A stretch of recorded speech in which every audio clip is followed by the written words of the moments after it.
Okey, bahagian seterusnya berkenaan dengan analisis kesesuaian komponen yang digunakan untuk membina gadget. Gadget ni barang lah. Analisis maksudnya kamu kaji. Kamu kaji apa baik, apa buruk, apa yang kamu boleh bandingkan, benda ni sesuai ke tak, benda ni tak sesuai ke tak, itu analisis. So kita buat kajian sama ada benda tu okey ke tak. Dan biasanya bila kita buat kajian ni, dia kena ada jadual, dia ada report dan sebagainya. So itu masuk analisis kesesuaian komponen. So juga bacakan soalan. Berdasarkan hasil lakaran 3D yang dipilih, reka bentuk menggunakan komponen sistem mekanikal yang dipilih.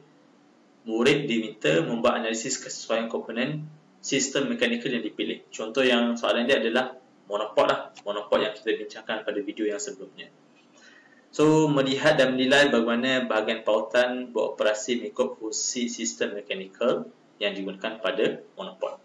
So, apa kita boleh kaji daripada monopod tersebut? Monopod ni lah tunjuk ni. Okay. Ini tahap penilaian yang keempat. Okay. Dalam menganalisis kesesuaian komponen, sama ada komponen yang kita gunakan tu sesuai ke tak, bergantung kepada fungsi ataupun kegunaan objek tersebut. Okay. Ada 4 benda yang kamu kena ambil tahu. Yang pertama, reka bentuk komponen.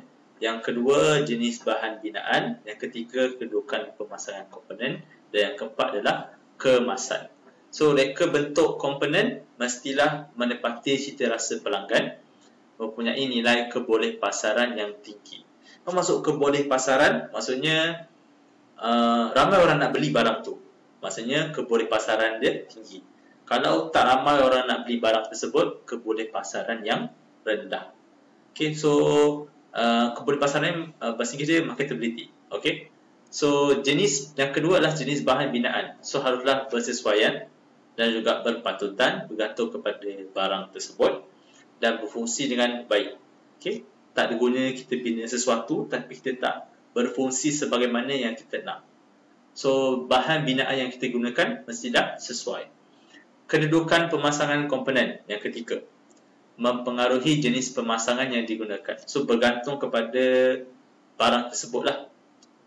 Kemasan yang keempat, mestilah menarik dan dapat melindungi kelemahan pada komponen. So reka bentuk komponen. Apa reka bentuk pada monopod?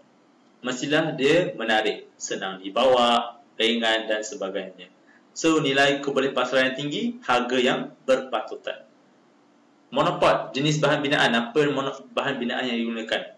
Ada plastik, bahagian pautan dia, tempat cengkam handphone kamu tu, getah pada pemegang dia, keluli ataupun plastik juga yang menyambungkan antara tempat pautan handphone kamu kepada pemegang tersebut. So haruslah dia bersesuaian dan berfungsi dengan baik. Maksudnya kalau kita nak jauh, kita boleh laraskan dia tanpa monopod tu rosak. So kedudukan pemasangan dia mestilah pemasangan yang betul lah. Kemasan mestilah dia nampak menarik dan dapat melindungi kelemahan pada komponen. Contohnya kalau kamu pegang besi, kan selalu tergelincir kan. So pada monopod tu dia letak pemegang supaya dia senang nak grip, senang nak pegang dan senang untuk kata apa, selfie dekat mana-mana atau wifi dekat mana-mana. So boleh faham ada 4 kriteria ataupun ciri-ciri. Reka bentuk komponen, jenis bahan binaan, kedudukan pemasangan komponen dan juga kemasan. So kita analisis lagi contoh jadual dia. Kriteria penilaian maksudnya ciri-ciri So 4 kriteria tadi. So contoh reka bentuk komponen mestilah bersesuaian dengan fungsi monopod. Sesuai tak? Sesuai. Jenis bahan keluli tidak karat dan tahan lasak. Sesuai.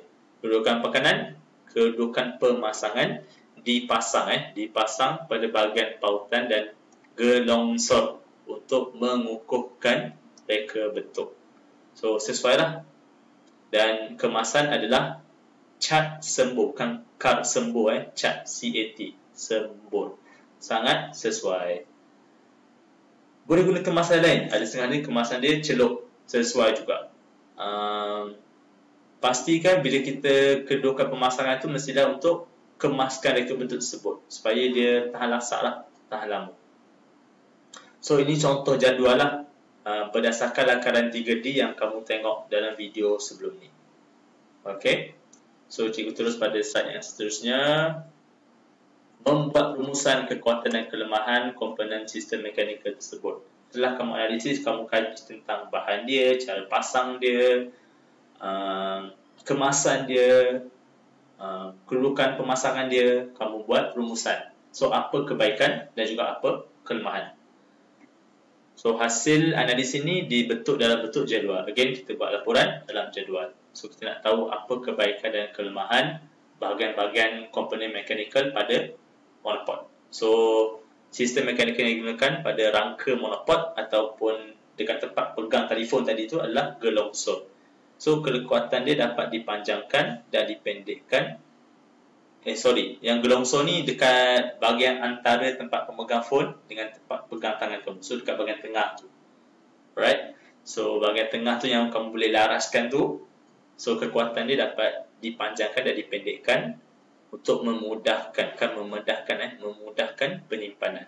So, kelemahan dia tidak boleh terlalu panjang, akan menyebabkan sukar menampung beban telefon. So, kalau kamu test uji monopod beli yang murah kat pasar malam, kalau kamu panjang dia, bagi telefon yang berat, dia akan mudah goyang-goyang lah, mudah patah.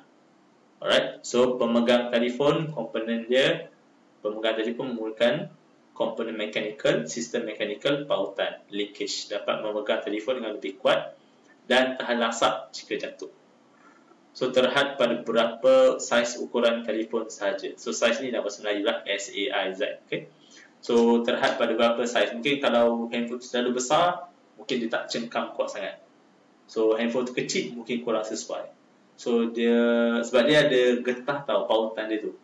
Maksudnya, mungkin kalau besar sangat tak sesuai. Tapi, cikgu rasa, kalau kebanyakan monopod, sesuai untuk kebanyakan phone. Sebab, saiz phone lebih kurang antara 4.5 inci hingga 6 inci. So, sepatutnya, pautan tu sesuai untuk kebanyakan telefon. Tapi diletakkan sebagai kelemahan lah, sebab mungkin phone sekarang boleh lipat kan, macam Samsung sekarang kan, ataupun yang ada 3 kamera macam iPhone kan. So itu open to discussion lah, itu cerita lain lah. So yang terakhir adalah membina gadget berfungsi. So ini untuk tajuk ni cikgu terangkan 6 ciri ni saja, kemudian kita masuk pada video yang seterusnya. So setiap gadget mechanical atau barang mechanical yang kita nak cuba hasilkan pasti ada 6 komponen ni. So first kali kita nak membina suatu barang, mestilah kita kena ada lakaran dahulu. So lakaran, ceraian sistem dan juga komponen. Setelah kamu buat lakaran, kamu cari bahan tersebut, nak beli kat mana, bahan apa yang kamu nak gunakan, alatan apa yang kamu nak gunakan untuk menyambungkan komponen-komponen tersebut. Kemudian kamu menghasilkan komponen tersebut. Kamu test lah. Menghasilkan maksudnya kamu sambung-sambungkan komponen tersebut. So, menghasilkan bila dah cukup semua barang. Okay. So, komponen ni dah siap. Semua mungkin kamu buat, contoh, kamu buat bahagian atas dulu. Kemudian kamu buat bahagian bawah dulu. Kemudian kamu buat bahagian tengah dulu. Itu maksud penghasilan komponen. So, pasang, kamu sambungkanlah sehingga dia siap. Pengujian, kamu test dia, sama ada test berat ke, test jatuh ke, test goyang-goyang ke, sama ada benda tu okey ke tak. Dan juga last kali kita bergantung menggunakan kemasan. So kita hiaslah jika dia menarik dan mempunyai kebolehpasaran yang tinggi. So make sure bila barang kita tu menarik, ramai orang yang nak beli. So kita jumpa dalam video yang seterusnya.